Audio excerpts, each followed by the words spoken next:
2, 1, yeah, Dr. Proctor back. 3, 2, 1, yeah. Back again with Brody Proctor, Dr. Proctor. 3, 2, 1. Pictures on me. Okay. Every time you get back from the track, always a good idea to go over the whole car, you know, tire pressures, tires, brakes, suspension, anything like that. Just give it a once over, even bolts. Quick check to make sure they're okay. A lot of vibrations from the track will vibrate pretty much everything loose. If honestly, even if you come under and like you'll paint mark some of these, you'll find that some of them do back off. So it'd be a really good idea just to check them all after your track day. So far it's doing okay other than our axle. Yeah, you can see it's swinging pretty good. If that starts hitting the downpipe, that will cause some fire for sure. We're not looking to cause that. Okay so far.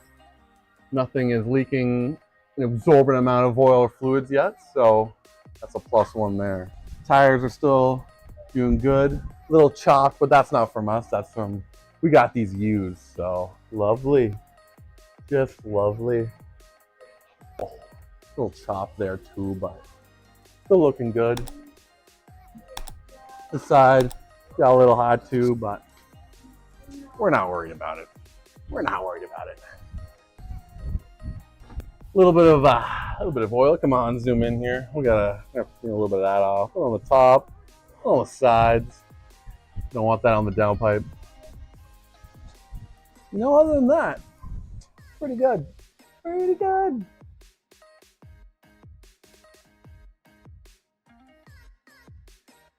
Three, two, one, yeah. Back again with Brody Proctor, Dr. Proctor. As we were going over the vehicle, we have found we were hearing it clunking, and to our suspicion, the subframe is actually shifting. You can clearly see right there that it's moved forward. So under hard braking or hard turning, it'll just shake the whole car back and forth and go boom, boom, boom, boom. And on steering, it'll keep changing your cast or your camber and toe like that, and we don't want any of that. We want to go straight, like an arrow, right into the wall. 2, 1, yeah, Dr. Proctor back here with the race car, track car, Judas. Got a few steps to go here. We got to clean the rest of the oil off the engine. Next, we need to fix the axle that's slinging grease everywhere. And after that, our next option is to get some new bolts and a dead set kit for the subframe. Because she's sliding. Because she's sliding. I'm watching you. And she's sliding. We don't want to slide. We want to go skirt.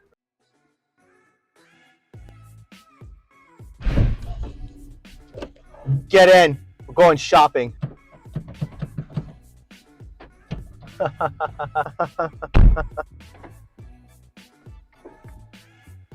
Just kidding. We're just taking you. This car's too heavy. We got to delete some of the interior.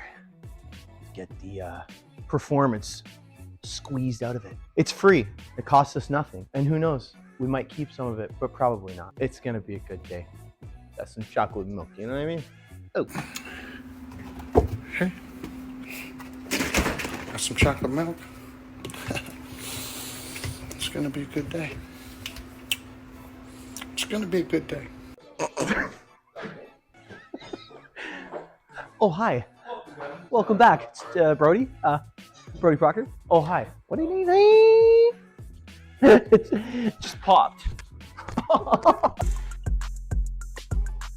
So a couple weeks ago, we whipped this beast on the track. Brody took a little gander at it. Found a couple things wrong. AKA, it needs to go on a diet because there's too much weight in it. And less weight, we go more fast. So we're gonna go through the car with a fine-tooth hammer and delete some stuff. And it's gonna be good. Looks like somebody went to the beach. Look, right? A couple chairs. Oh my god. So much stuff. I can't do this by myself. I'm done. See you later.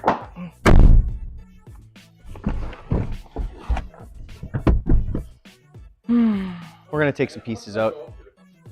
This isn't really super difficult. There's just a couple Phillips screws up here on both sides. If you want to be gentle about it, obviously if it's your own car, be a little more gentle about it.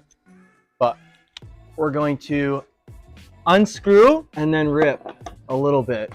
But you should remember where your parts go. You know, it's only 2 screws, but a lot of people end up with piles of bolts at the end. That's weight savings too, though, if you really think about it. It's in there. It didn't work. I don't know what I'm doing, guys. I don't dismantle. My fingy! It is just those fucking screws. Yep. All right. Yeah, it's just the 2 screws. You grab it up here, That's right? not where you grab it. It is. Tell me that's not where you grab Here we it. got. Hold on. We gotta. One.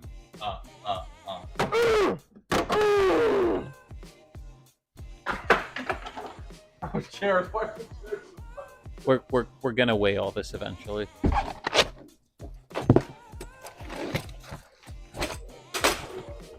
It's like a dog digging at the beach, you know?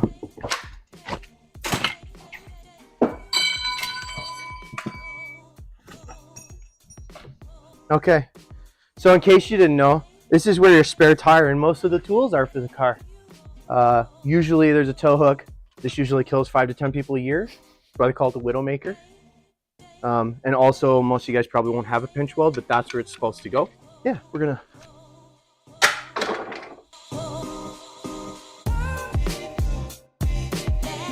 Take a look. What's a kilowatt? What's a kilowatt? Yeah. What's a kilowatt? 1,000 watts? In case you didn't know. Yeah, it's just a choking hazard. All right, guys, how's it going?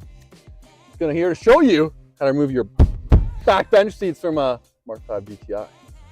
First of all, you go 1, take your hand, seat, grab, pull, done. Now, 2-hander, 1, 2, push back, down, up, down one side. Oh, we don't need that. Come on over, same thing. Come on, get real close, real easy. 1, push, 2, down, up, back, boom. That's it. Now, you just gotta take them around. These, come on in, no, come on back, yep. These things, you know, pull down, and then they kind of come out like, not what I'm doing, kind of upwards. Yeah, like that. Boom. Then you take those up and the seat comes right out. Here where I'm telling you it's easy to take up, but I'm struggling to take it out, unfortunately. You're supposed to push the seat buckles through. I did not do that. And now, I'm facing the consequences of doing that. Boom, just like that. Told you, it was easy. Easy enough. Look at that. Continuing to take your seats out. 2 tools, hopefully. 2 tools. Technically 3. I mean, this guy. All right, come on in. Guys. He's got Come 3. on in, come on in. You can be nice to it, but I don't care. Take that off. You have a T30. Done. Then put the other seat down. Down. Then next step, flick it out. Next step, right here.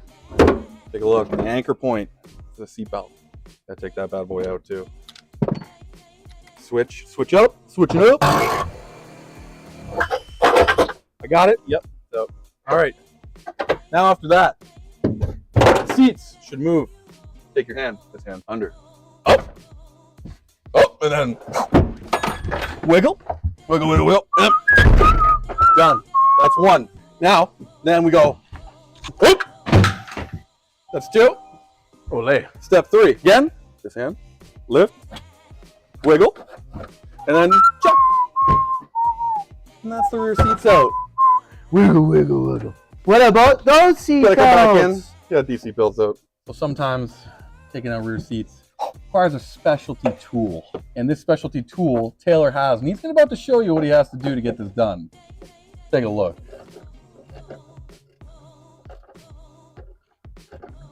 Just need a little help with the other hand, you know.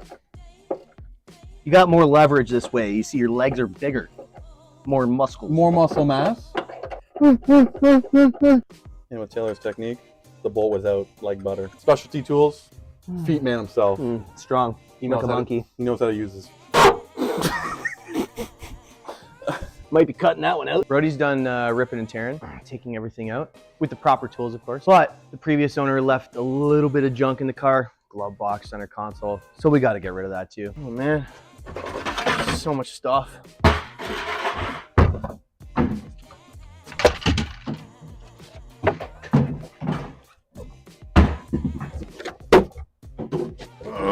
Yep.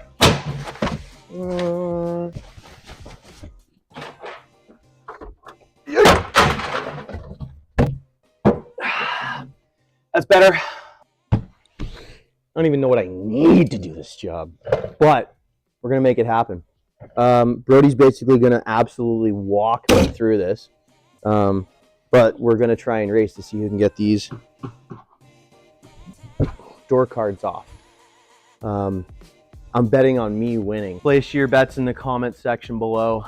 Who's gonna win, Tay Tay or Big Brody B? All right. Oh, hold on. Oh no, we're doing Le Mans style. Yeah. Like, Oh, cool down.